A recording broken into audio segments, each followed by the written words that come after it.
Olá, muito boa noite. Estamos aí ao vivo, mais uma terça-feira, 8h45 em ponto, aqui para a gente poder conversar sobre comportamento, psicologia, psiquiatria, espiritualidade também, em alguns momentos. Sempre pensando como esses conteúdos podem nos ajudar na nossa saúde mental, numa perspectiva de prevenção em saúde, numa perspectiva de levar conteúdos que possam ser úteis para vocês e muitas vezes com amigos convidados que também são da área psi ou não, pessoas que também pensam sobre o comportamento humano, nesse quadro chamado Penso Eu. E aí, hoje a gente vai estar com o meu amigo querido Alberto. Deixa eu fazer o convite aqui.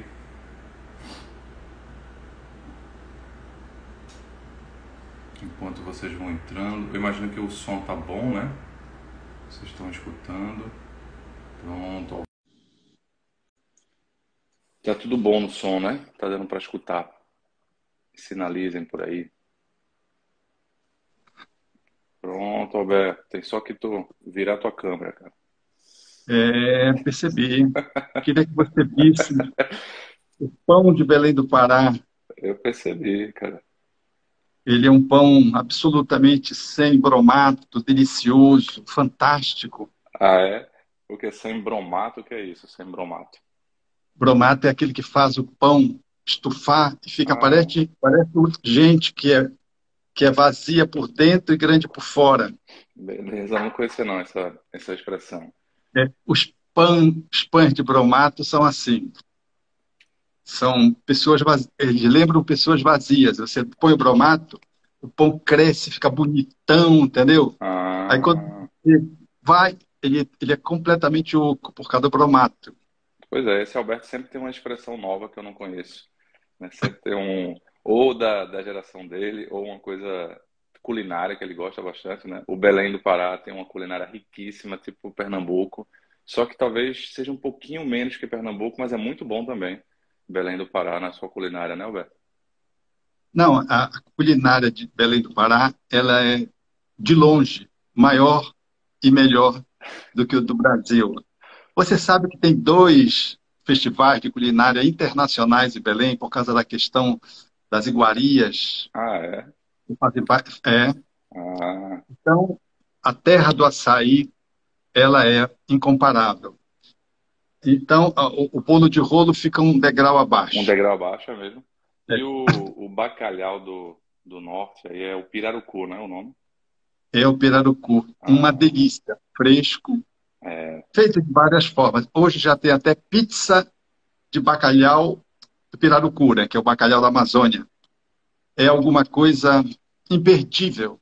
E tem uma jambu que você come e dá uma parestesia assim na. É jambu? E é o jambu, aquela erva verdinha que parece agrião, mas não é agrião. Assim, no formato. E quando você morde, você pensa que vai morrer, porque começa a ter um tremelique nos lábios. Eu convidei um amigo para tomar um tacacá, ele não quis, ele quis ir sozinho. Infelizmente, ele começou a achar que ele estava passando mal, correu para o hotel, depois ele me contou. Eu disse, olha, mas isso é que era a graça é o tremelique, você correu pelo hotel por causa do tremelique? Olha só, cara, o Alberto é médico, homeopata, é terapeuta transpessoal. É, as pessoas que estão aqui, muitas são pessoas que me seguem, muitas também que seguem o Alberto, a gente divulgou nas redes, não precisa muita divulgação, mas eu sempre faço aqui nesse programa, Alberto, que a gente começou na pandemia, junto com um amigo em comum, Rossandro Klingen, que é psicólogo e palestrante também. E depois, por dificuldades de agenda, a gente voltou a fazer agora pelo Instagram, convidando algumas pessoas. É sempre uma honra, cara, poder conversar com você. E essa conversa de comida, que remete um pouco a memórias afetivas, né? Que remete um pouco a memórias, muitas vezes, da infância, porque sempre o sabor da nossa comida, o sabor da nossa culinária, não é só o sabor técnico. É muito difícil, Hum, né? Eu comer, por exemplo, uma tapioca e não me remeter à minha história completa, hum. assim, né? Eu comer um bolo de rolo e não me remeter à história da minha infância, ou comer um bolo de chocolate, que eu cresci movido a bolo de chocolate, né? que era minha mãe, ou então uma moça que nos ajudava, que foi minha segunda mãe, a Gláucia, que fazia. Hum. Então, essas memórias culinárias não foram embromação, foram já para introduzir um pouco o nosso tema, que é cuidando da criança interior ferida, né? Essa criança que traz memórias, essas memórias que têm um peso mais forte porque trazem uma carga emocional, e a emoção ela tem uma função de aprofundar, né? De guardar mais as nossas memórias, aqueles eventos que são importantes, traumáticos ou não, porque também não são só as memórias mais pesadas, as memórias mais difíceis que ajudam a ancorar esses eventos. Mas a ideia é que hoje a gente dê um olhar especial para essa criança interior ferida. E nada melhor do que lembrar de um sabor mais gostoso, um sabor melhor, que é a culinária da nossa terra, né, cara? Com certeza, Léo, eu não tenho a dúvida. Mas de todos os alimentos, o mais especial para a criança não é a maniçoba, não é o bolo de rolo, não é o açaí, nem tampouco o leite. O sabor mais especial e a nutrição mais efetiva para a criança chama-se maternagem e paternagem. É isso que nutre o ser que está ali no ventre da materno, no processo da gestação, e depois, quando emerge, sobretudo nos primeiros anos de vida, e notadamente no primeiro 1 ano e meio de vida, é de fundamental importância como essa criança ela é maternada e paternada. Aí está a matriz fundamental que vai estruturar essa criança egoicamente para poder fazer um enfrentamento no mundo. E quando essa matriz não é atendida especialmente do primeiro ano de vida até o 1 ano e meio de vida, e os pais, sobretudo a mãe, não se ocupa de oferecer esse alimento, então este ser apresenta uma lesão desnutricional da alma, do ser, do psiquismo, que vai acompanhá-lo até que ele possa revisitar essa carência, essa subtração, se ela em tempo não for corrigida. Então, eu diria que para a criança, o desamor, a rejeição, o desamparo ou a negação da individualidade dela representa a maior dor que um ser humano pode ter.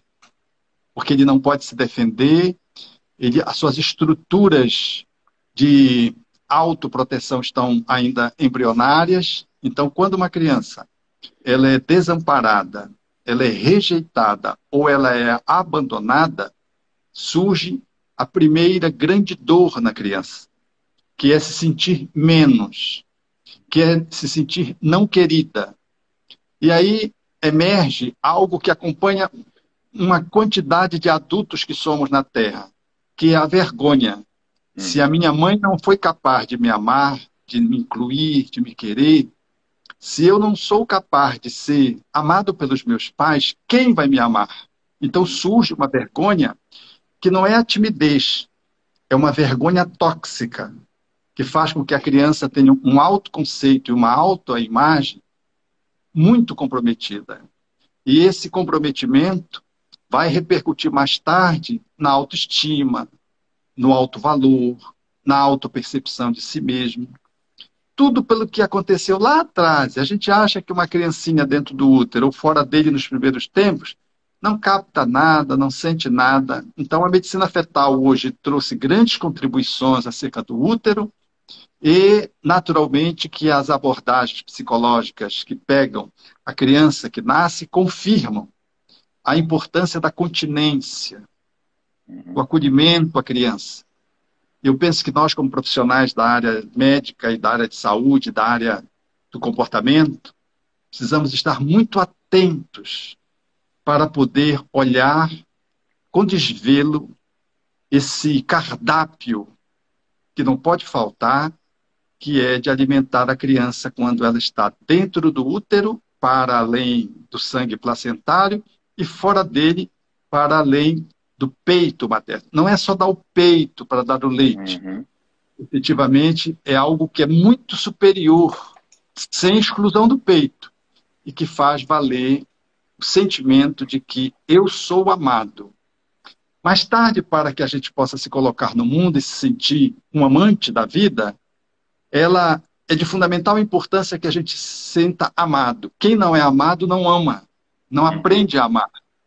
E vai com a carência. E essa carência que mais tarde vai se refletir na idade adulta, através desses ferimentos que não foram contemplados ou que não foram tratados, vai se manifestar no abuso de droga, na compulsão alimentar, na roendo unha, Em enfim, outros em tipos todo de mundo. fome, né? Em outros tipos de Isso, fome, né? outras fomes revelando que tem uma fome ancestral que não foi suprida, atendida, e que faz com essa criança fique efetivamente lesada. Ô, Alberto, eu vou pegar algumas partes que você colocou aí. Primeiro, o termo egóico, né? Em geral, quando a gente escuta e não é da área, o termo egóico, a gente Hum, pensa que é alguma coisa negativa, pejorativa, porque remete talvez a egoísmo. Ficou muito popularizado esse termo ego, que originalmente vem muito da psicanálise, mas de uma forma muito ruim, né? Mas na realidade o ego é o centro formador da nossa personalidade, né? O centro mais consciente da nossa personalidade. E tem uma frase ali em um dos escritos de Freud. Eu não sou um profundo conhecedor, não sou psicanalista, mas na formação do psiquiatra, a gente aqui em Recife passa muito pela formação psicanalítica. Tem uma frase de Freud que diz assim: o ego sobretudo, ou inicialmente, corpóreo, corporal. Então, esse cuidado físico, inclusive, de acariciar, de tocar, forma, e aí tem outra palavra que o Alberto usou, uma estrutura, é estruturante, porque forma a base da formação da personalidade. E é interessante a gente pensar na maternagem, na paternagem. Ainda bem que você falou da paternagem, eu estava começando a ficar meio enciumado na minha criança aqui, enquanto pai, mas eu estou brincando para poder falar da função, né? Porque na realidade a função materna, a função paterna, às vezes pode ser exercida por figuras que não são biologicamente a mãe e o pai. Às vezes a mãe biológica é o pai e mãe, às vezes o avô desempenha essa função, às vezes uma pessoa, um tio, enfim, existem várias conformações e não é a figura biológica em si, mas a função que ela desempenha. E eu acho muito interessante como são algumas coisas que são meio involuntárias, ou de um termo mais psicanalítico ou junguiano, mais inconsciente, que nessa paternagem, nessa paternidade, né, vou falar enquanto pai, às vezes emergem memórias nesse pai e nessa mãe, memórias muito arcaicas. Eu me recordo hum. que na primeira filha, né, a Beatriz, não lembro de uma memória dessa. Talvez porque você na primeira filha tem muita ansiedade, né? Por mais que você ache que esteja, né, acha que esteja assim meio normal, meio tranquilo, você está muito mais ansioso. E o segundo filho em diante, geralmente é um filho menos ansiolítico, assim, né? Menos ansiogênico, você já está com mais tranquilidade. Então me lembro do Guigui, né, do Guilherme, no meu colo, né, de noite, eu acordando, pegando ele, né, e depois colocando para O dormir em Guilherme é algum o momento. segundo, né? O Guilherme é o segundo, que hoje está com 4 e vai fazer 5 anos ali em agosto. Mas ele estava recém-nascido, e eu até fiquei pensando naquela fantasia, eu fiquei pensando assim, será que eu tenho condições de ter um segundo filho? Será que eu tenho um amor para dar para um segundo ser? Porque eu amava tanto a Beatriz, né, e amo tanto, que eu não sabia que se eu conseguiria dividir o amor, sabe? Então até demorei um pouco para ter, porque eu ficava nessa ilusão de incapacidade de amar. E aí quando veio o Guilherme e no meu colo, foi interessante, eu estava colocando ali para ninar, mas me veio assim uma visão que a gente chamaria uma autoscopia, me vendo meio por fora, e misturava assim um pouco ali o Guilherme, o Leonardo, então o Guigui bebê com a minha história de vida, mas não era uma coisa que se eu colocar em palavras, em uma memória, eu não consigo lembrar, mas eu consigo descrever que foi um sentimento de união, um sentimento de junção que, né, esse ser desencadeia em nós. E aí um momento desafiador para os pais, para as mães, né? Esse momento inicial não é um momento muito tranquilo só, não é um momento só de alegrias. Às vezes pode ter uma depressão pós-parto, Às vezes você tem sintomas obsessivos, compulsivos que vem no pai ou na mãe, e o pai fica checando, e às vezes isso pode dificultar um pouco a paternagem dele, a maternagem dele, por causa de quê? Por causa de um período infantil que tem também as suas cicatrizes, tem as suas feridas, e às vezes, né, isso é muito comum os pais de uma época, por terem essa criança ferida que não foi acariciada na infância, fazem uma paternidade muito ausente, né? Porque essa ausência na paternidade muitas vezes é também uma ausência dessa paternagem que a vida dá a oportunidade para ele de refazer, mas às vezes é tão difícil segurar a onda que a alternativa é um pouco sair, né, Alberto? E esses momentos iniciais são tão importantes, são tão fundamentais, né? E não dá para a gente esquecer o Bowlby, né? O John Bowlby, ele colocava a teoria do apego, né? Colocando essa função estruturante de a criança se sentir amparada. E às vezes, quando você não tem, né, esse lar mais de amparo, você tem, inclusive, às vezes, reações autísticas. Não significa que o autismo, a doença que tem uma carga genética muito forte, seria criado nesse momento só, tá? Você tem uma carga muito mais genética para a gente não cair na ideia das mães é, congelantes, que se tinha uma ideia, né, uma época com uma visão mais psicanalítica, e prejudicou até mais. Mas o que o Bob dizia era a reação meio autística, no sentido de a criança ter uma dificuldade de apego porque não recebeu essa maternagem, essa paternagem inicial, né, cara? Como é que você vê também essa questão da paternidade, da maternidade, como sendo assim um momento de resgate da infância pessoal e às vezes também uma dificuldade que as pessoas têm de refazer essa história. Eu vejo a fala coloquial que se diz, a mulher descansou, né? Ela teve o bebê, descansou, né? É uma fala muito curiosa, muito interessante, porque é aí que começa o cansaço, na verdade. Ou, se preferirem, aí que começa a demanda do atendimento. E me chama a atenção que os pais se ocupam muito com o entorno do bebê e não se dão conta de quão eles são quase insubstituíveis naquilo que lhes compete enquanto função. Então, se prepara o enxoval, se faz hoje os mensários, eu vejo hoje que todo mundo faz mensários, né? E tem-se o cuidado, por exemplo, aqui no norte, que é muito quente, as pessoas compram roupas, às vezes, completamente inconvenientes contra o clima, encapuçam a criança toda, põe gorro, põe máscara, põe tudo, porque fica bonito, entendeu? Uhum. Então, a gente tem um manejo com a criança, muito externo, muito material, e às vezes a gente não se dá conta do quão é importante esse afago, esse trato, essa presença. É impossível atender uma criança a 100%. Se ela chora e se não se lhe pode atender no momento do choro imediatamente, ou se lhe atende, mas não lhe dá a mamadeira ou o seio, em função de alguma circunstância, precisa esperar mais alguns minutos, isso já é um sentimento, gera um sentimento de falta. A gente não sabe como aquele ser vai significar essa ausência ou essa demora em se lhe oferecer o alimento. Então, o diálogo, não só o contato, a presença, a energia com que os pais cuidam dos seus filhos nesses primeiros momentos, quando eles deveriam, talvez, relativizar menos essas necessidades externas. Só falta escaldar o bebê, escalda tudo.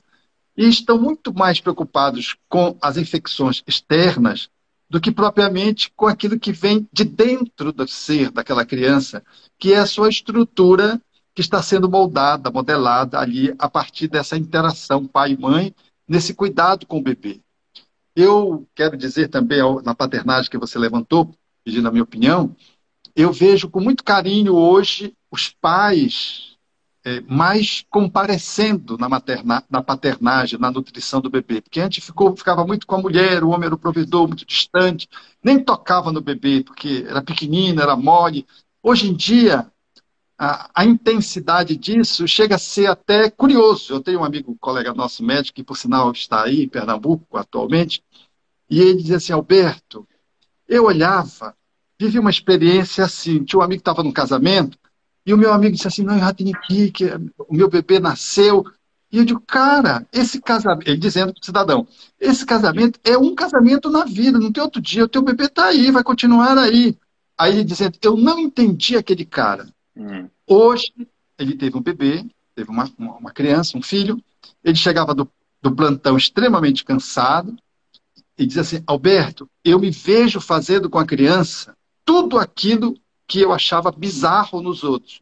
Aquele negócio e ele disse: eu faço a mesma coisa. E chego do plantão cansado, morto, e estou ali, parece que não tirei plantão, acolhendo a minha filha, fazendo um bocado de careta, um bocado de misura, tudo que eu criticava. Aí ele concluiu mais ou menos assim: a gente fica completamente abestalhado mesmo quando tem um bebê.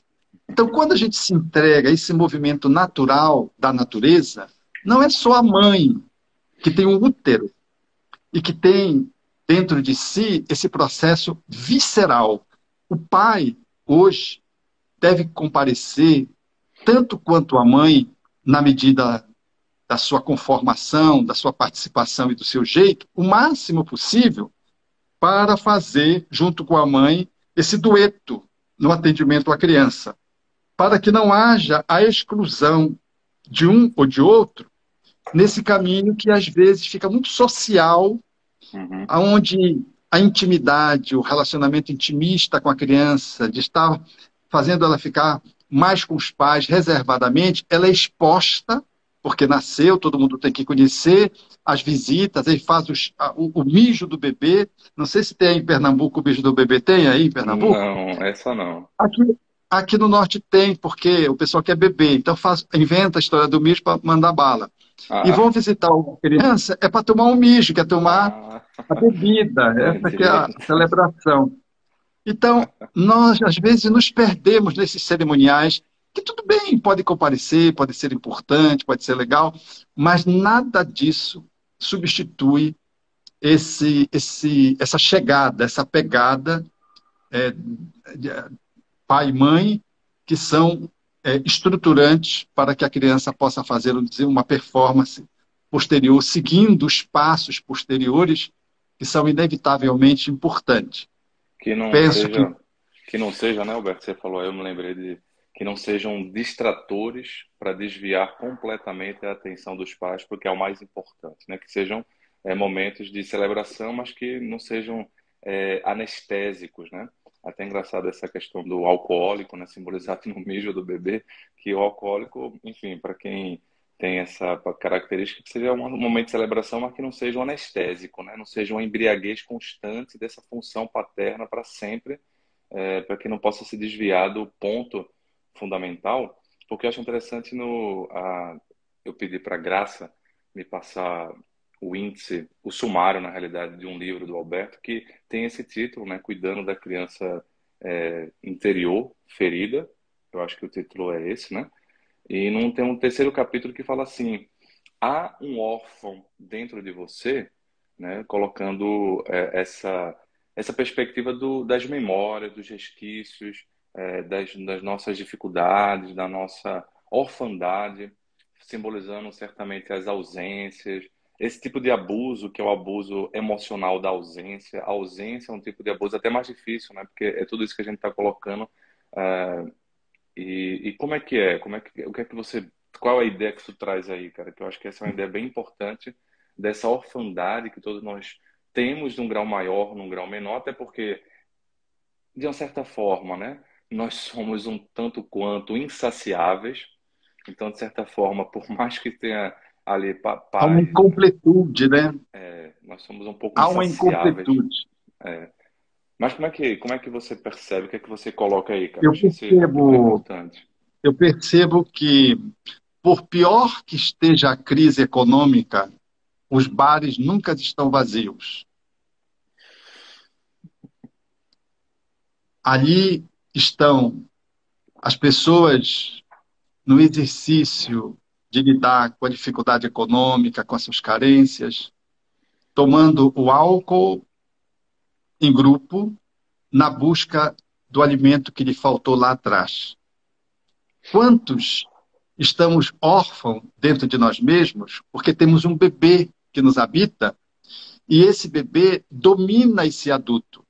E esse adulto cede para que este bebê compareça, dominando-lhe essa dinâmica psicológica e fazendo com que esse adulto assuma posturas infantis, na busca das mulheres buscando a mãe, na busca do pai buscando nos homens, e fazem movimentos que são movimentos imaturos, inconsequentes, limitantes, numa tentativa de poder preencher uma falta que está dentro dele, simbolizada ali no bebê, que se sentiu não atendido ou desatendido ou que foi rejeitado, e que esse adulto não se dá conta.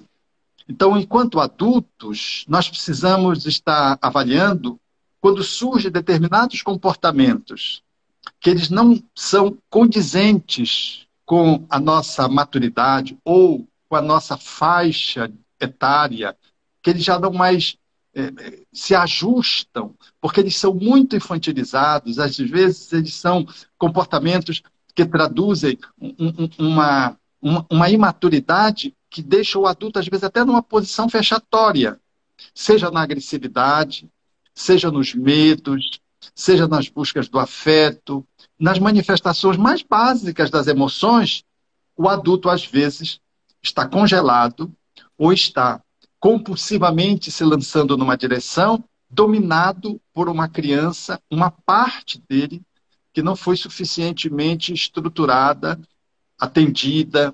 Quantos adultos, por exemplo, lidando com a liberdade, né? A criança, ela aprende a fazer esse passo da autonomia quando ela tem ali em torno de 1 ano e meio a 2 anos, 2 anos e meio, dentro de uma perspectiva de quando ela começa a andar, é um momento fundamental em onde os pais lhe autorizam ser livre, caminhar.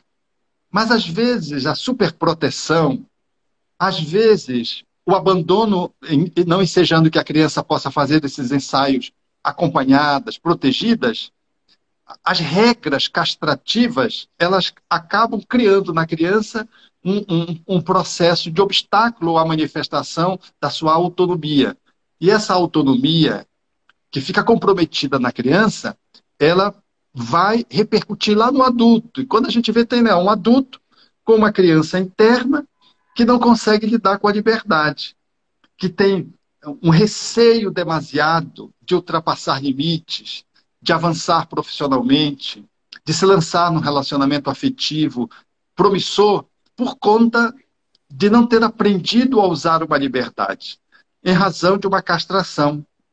Quantas vezes nós vamos lidar, por exemplo, com essa movimentação da criança, a gente faz com violência, numa tentativa de protegê-la, a gente coloca as regras como um processo efetivamente de congelamento da criança.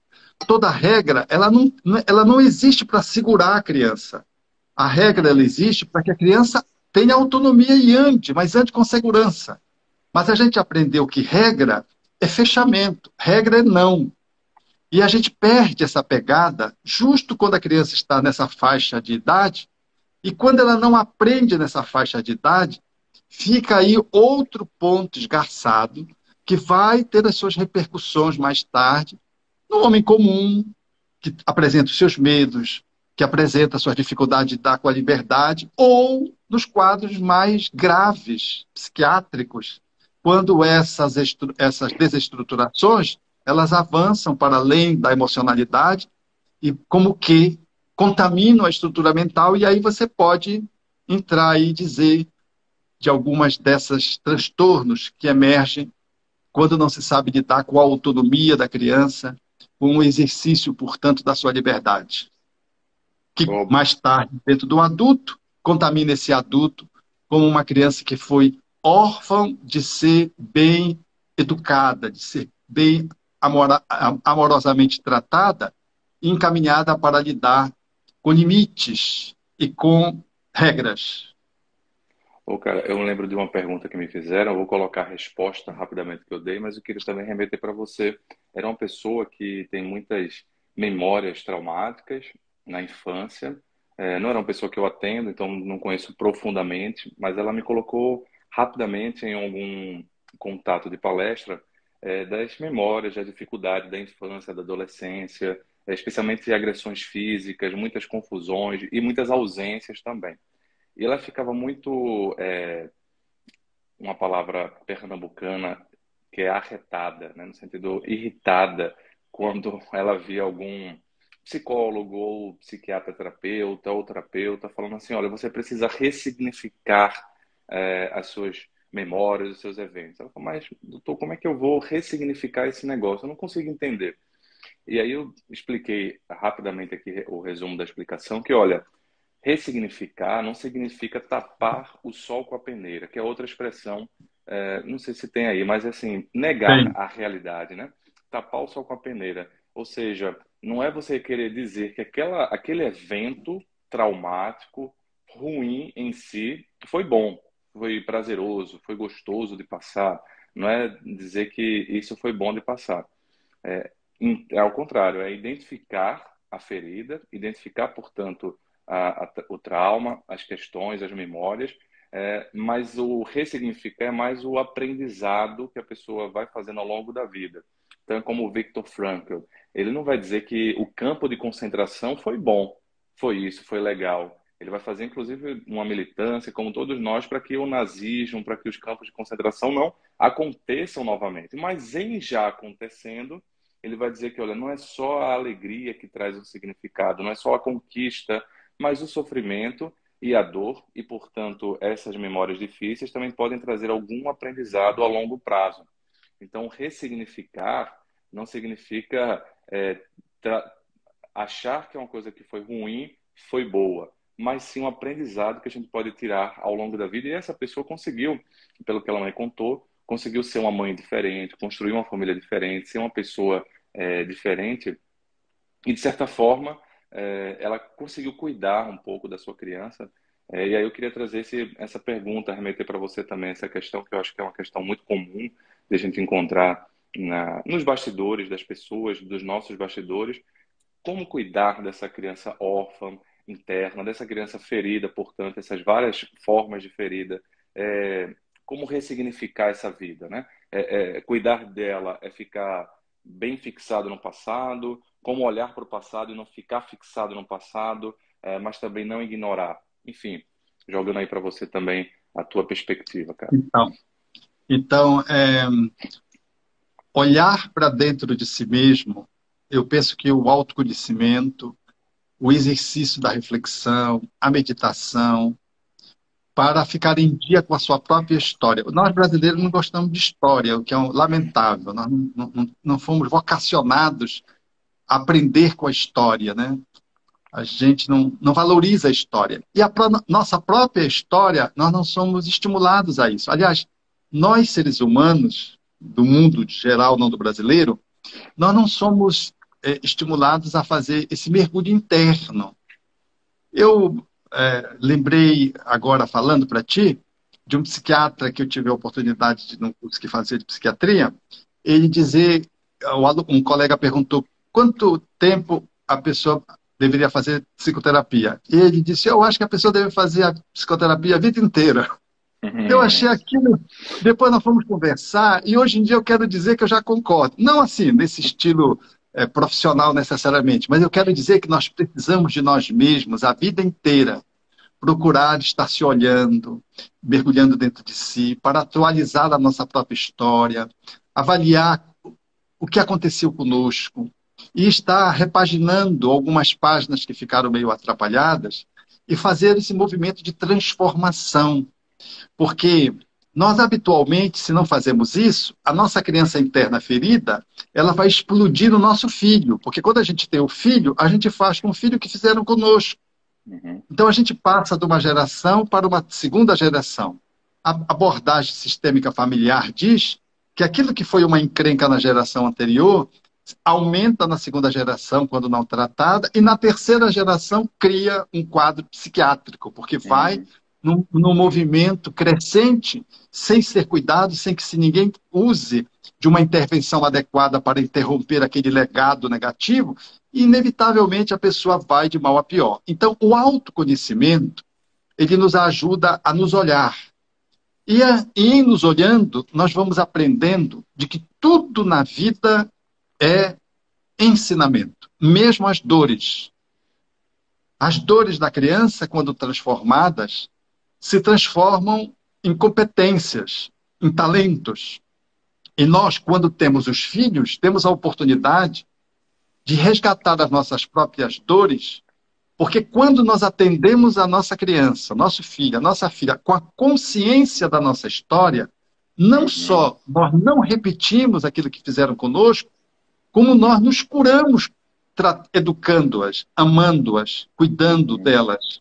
Então, é um processo curativo que é a chance que nós temos quando saímos da nossa família de origem marcados, mutilados, lá na nossa história infantil, e quando criamos a nossa família, constituímos a segunda família, a nossa família, temos a chance de poder atualizar pendências. E que se não fizermos, vai haver o sentido contrário. Uhum. Então, tudo para nós é aprendizado. Quando a gente não dá conta de cuidar da própria criança, a gente deve buscar, lá como colocou o colega psiquiatra, a gente deve buscar uma ajuda profissional. Porque se não buscarmos, a criança vai sangrando dentro da gente, vai sangrar nas outras crianças que são os nossos filhos, vai sangrar nas crianças que são os nossos sobrinhos, vai sangrar nos netos, vai sangrar nos alunos se nós somos professores. Ela vai sangrando através do adulto que somos, trazendo a criança ferida dentro de nós mesmos. Então, a demanda interior, ela precisa ser atendida. E o atendimento é exatamente esse autoacolhimento. Às vezes, nós precisamos estar diante de um impulso que vem e a gente diz para a gente mesmo, não, isso não sou eu, de caso pensado. Isso é um impulso que está vindo de mim mesmo, da minha história, que está querendo que eu saia e dê um estabefe naquele cara ali que me cortou no trânsito. Ou que está querendo que eu esmurre essa mulher que está aqui diante de mim, me ofendendo. Você está revisitando uma história do passado que foi evocada por uma situação do presente. E quando você tem essa consciência, você segura a criança, como faz um pai no shopping quando a criança faz uma tolice. Ele segura a criança, ele não deixa a criança ali sambar, dançar e fazer um carnaval. Ele segura a criança e dá limites para a criança. Assim nós fazemos em nós mesmos. Ok, Betinho, não é assim. Não vai adiantar você bater na cara desse cidadão, tentar desmurrar essa mulher que te ofendeu. Isso não faz sentido. Então, é o adulto cuidando da sua criança interior, curando a sua criança interior, através de um processo de autoconhecimento, tomando autoconsciência, fazendo uma imersão para poder amar essa criança, rematrizando dores que aos poucos se transformam em. Porque às vezes a gente está ferido, está sangrando, e às vezes a gente já colocou a cicatriz, já curou. E a cicatriz é a competência. Uhum. Quando a gente vê na fisionomia de uma pessoa as marcas das rugas são as ranhuras artísticas de toda uma história de vida que a pessoa acumulou. Aquilo necessariamente não é alguma coisa negativa, aquilo fala da história de alguém que viveu. As cicatrizes que trazemos da infância, quando ressignificadas, como você bem colocou, elas se transformam em habilidades e competências que nos fazem poder lidar muito melhor com a nossa criança interior, mas também não só com as crianças exteriores dos outros, nossas, mas também com as pessoas de um modo geral. Porque se não fizermos isso, nós estaremos sendo teleguiados pelo ferimento da nossa criança interna, estaremos nos conjugando sexualmente, afetivamente, emocionalmente, feridos, mudaremos de parceiros e de parceiras várias vezes, procurando a mãe, procurando um pai, e trazendo uma criança que está buscando um pai. Não é um adulto constituído procurando um outro adulto para estabelecer uma relação madura. É alguém que está dominado pela criança que faz com que você encontre uma mulher ou um homem que represente, que signifique o pai e a mãe, que você nem sabe que foi, na sua história de vida, marcante negativamente. Então, olhar para dentro de si mesmo e revisitando essas questões e ressignificando como você propôs e transformando, vamos usar aqui uma expressão mais coloquial, o estrume ou o excremento do estrume, nós vamos obter flores. E Uhum. Cecília Meirelles, como tu gosta de fazer menção, eu gosto. Você poderia citar esse verso que você gosta de citar da Cecília Meirelles, que, por sinal, é muito interessante. Transformando excremento em, em adubo, nós vamos obter de uma coisa tão ruim um odor favorável, o encanto é a beleza. Vai. Ah, cara, é uma poesia que fala assim, eu acho que é essa que você está falando, né? E nisso se resume o sofrimento. Cai a flor e deixa o perfume no vento. Tem esses versos. E tem outras que é de Castro Alves, né? Que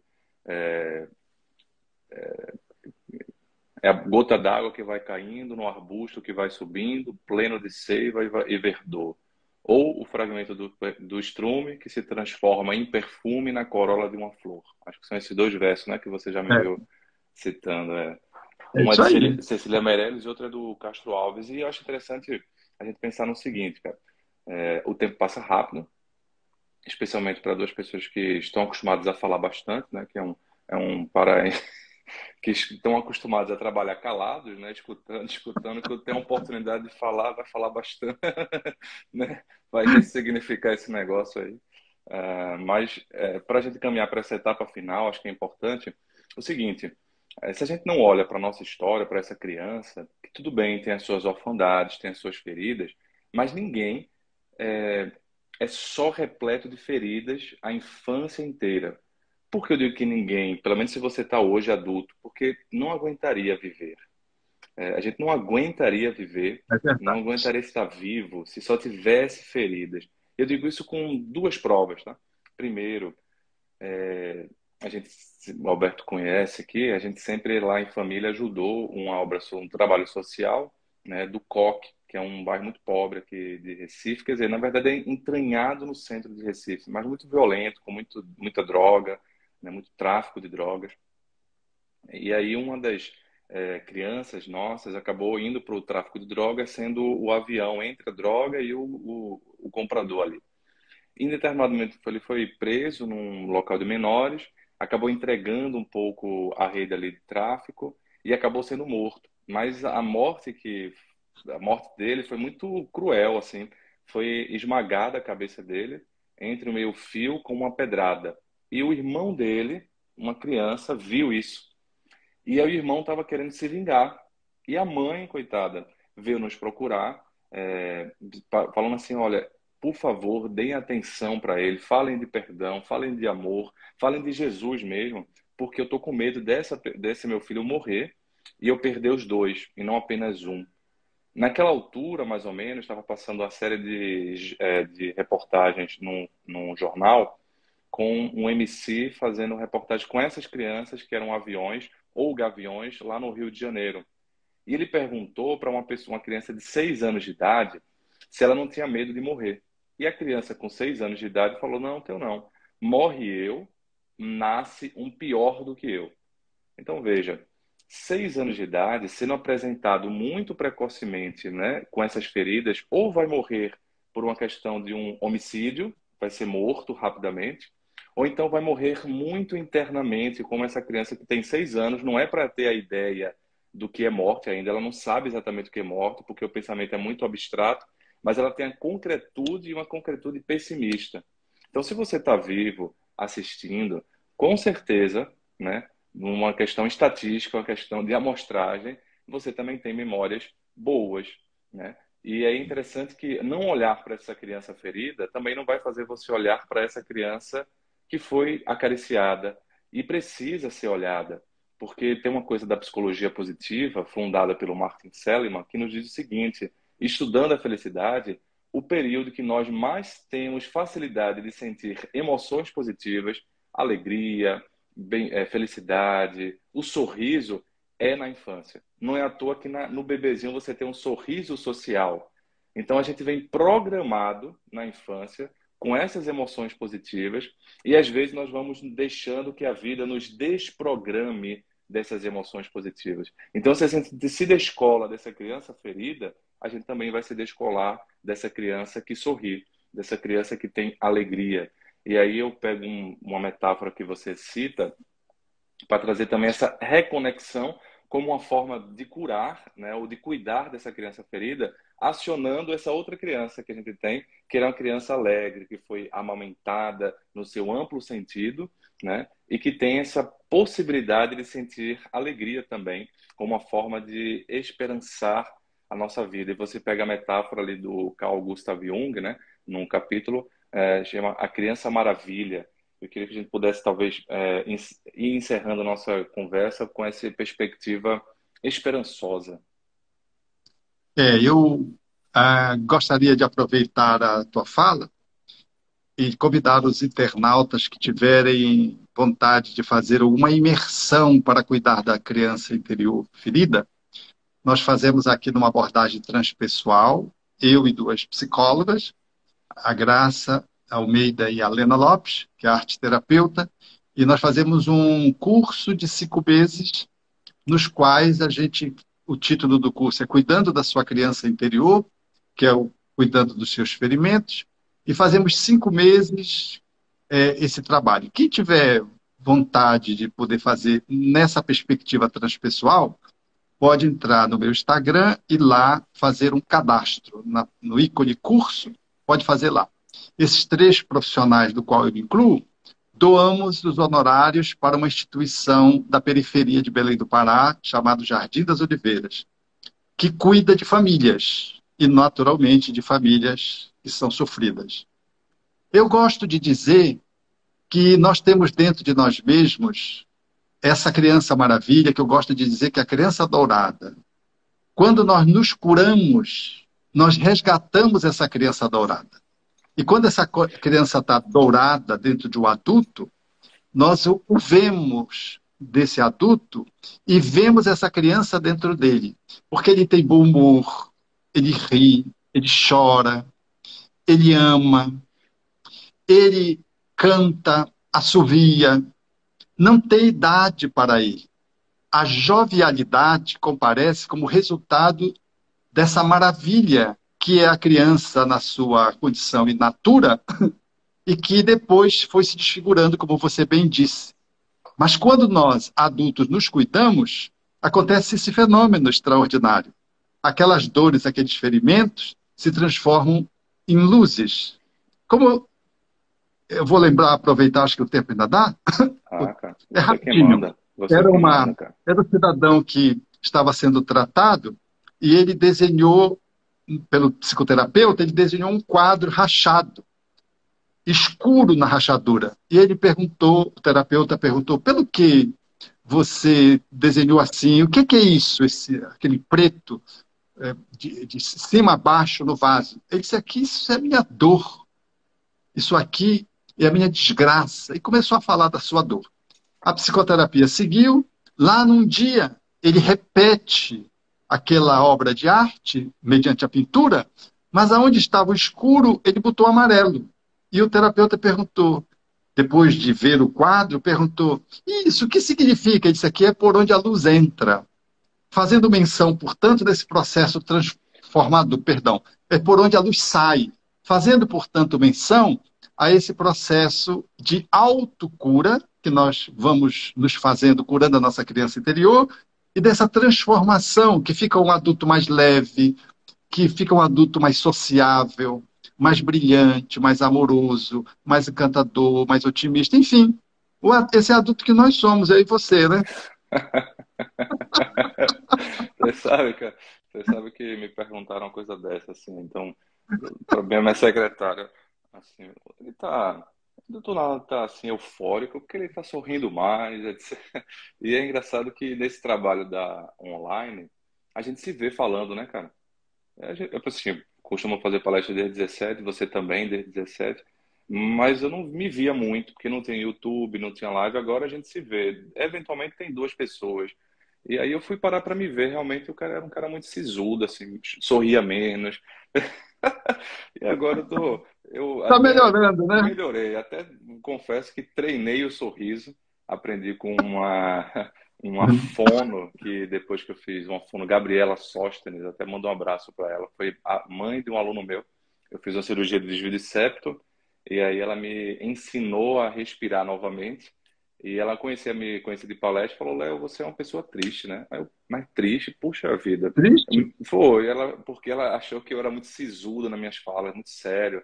E aí ela falou, você tem que treinar o seu sorriso. Eu, mas como é que eu vou treinar? Ela me ensinou a dar uma treinada no sorriso, e eu achei interessante como, às vezes, algo periférico, né, um treino, transparece algo que eu já sou. Porque as pessoas que me convivem mais comigo, você convive mais comigo em vários aspectos, teve essa oportunidade de me fazer essa gentileza, agora esse agrado, esse carinho, né? Olha, você é uma criança dourada, porque você me conhece nas intimidades, né? Aquelas pessoas que talvez não conhecessem, viu o cara que, enfim, não estava muito acostumado sei lá, o quê, né? A falar em público sorrindo. Sabe por quê? Vou te contar um negócio engraçado, né? Às vezes, como psiquiatra, a gente aprende a segurar um pouco a fisionomia, né? Porque, como terapeuta, né, as pessoas vão falando, a gente vai segurando. E é engraçado que uma aluna minha me falava assim, professor, e eu, quando era aluno, eu achava também que os psiquiatras tinham pouca expressão facial, sabe? E, e Catatonia, né? eu achava que tinha uma certa catatonia e tudo mais. Mas eu não achava nunca que eu ia ficar também assim. Aí essa aluna falou, professor, o senhor é muito sério, né? Os psiquiatras são assim. Eu falei, não, eu não sou assim, não. Aí eu fui negar. Eu só fui me dar conta quando eu fui ver as lives online, assim, eu, caramba, eu tô muito catatônico mesmo, né? Eu tô muito sem expressão. Então, acho interessante isso que você falou, essa gentileza, porque você conhece mais profundamente, né? Na amizade, e acho curioso. E, às vezes, assim, a capacidade de fazer um pequeno treino, né? Isso mobiliza, porque o sorrir mobiliza, né? Mobiliza uma série inclusive chamada endorfinas, mobiliza uma expressão facial e vai às vezes de fora para dentro, não numa questão maquinal, né? Mas para resgatar o que você tem aí, né? O que Alberto tem É. aí, o que você tem aí, porque todos nós temos essa criança que sorria também, né, cara? E uma forma de resgatar o sorriso, Léo, é brincar com criança, sendo criança. Aí a gente resgata essa criança maravilha, essa criança dourada, na espontaneidade de uma interação com uma outra criança. Porque vem esse rapó, essa modelação, e de repente se torna espontâneo. E aí é um sorriso que brota espontaneamente, que vem. E se a gente olhar para isso, sentir isso e puder generalizar e procurando generalizar, aliás, isso é uma das tarefas que a gente dá no nosso curso, que a pessoa se envolva com as crianças para brincar de criança, como uma criança. Uhum. Porque as crianças adoram os adultos quando os adultos se colocam como crianças. Descem, vão para o chão, de joelho, e aí falam de forma diferente daquela voz é, grave do adulto. Então, quando a gente entra nesse lugar de interação com as crianças, nós resgatamos a nossa criança que ficou perdida lá atrás, o nosso sorriso, e ele vai se generalizando na nossa vida adulta. Então descobri, foi Guigui, né? Foi meu filho Guigui e minha filha Beatriz que me fizeram rebrincar, né? Comer novamente o bolo de rolo, o bolo de chocolate. E as pessoas aqui estão agradecendo, parabenizando, Alberto. A gente agradece e queria que você pudesse, então, remeter novamente a. É um curso, né? É um curso que tem um andamento, mas pode se inscrever sempre assim ou tem momentos de matrícula? Tem um cadastro no meu Instagram, tem o ícone curso. Você clica lá, tem dois cursos disponíveis, um sobre o perdão e o outro sobre cuidando da sua criança interior. A pessoa cadastra e agosto deverá começar uma nova turma. E então o Jardim das Oliveiras, que cuida dessa parte administrativa, entra em contato com a pessoa, oferece as condições do curso e a pessoa se inscreve ou não. O que nós estamos disponibilizando, primeiro, é apenas um cadastro, sem compromisso. Gratidão, Léo. Um abraço aí para ti, para essa turma maravilhosa, esses pernambucanos, e a minha Beleza, alegria de poder estar o açaí encontrando o bolo de rolo. beleza, cara. Um abraço. A gente agradece a paciência de vocês e a gente se encontra novamente. Um abraço aí para todo mundo de Belém, viu? Tchau, Tchau, cara. tchau.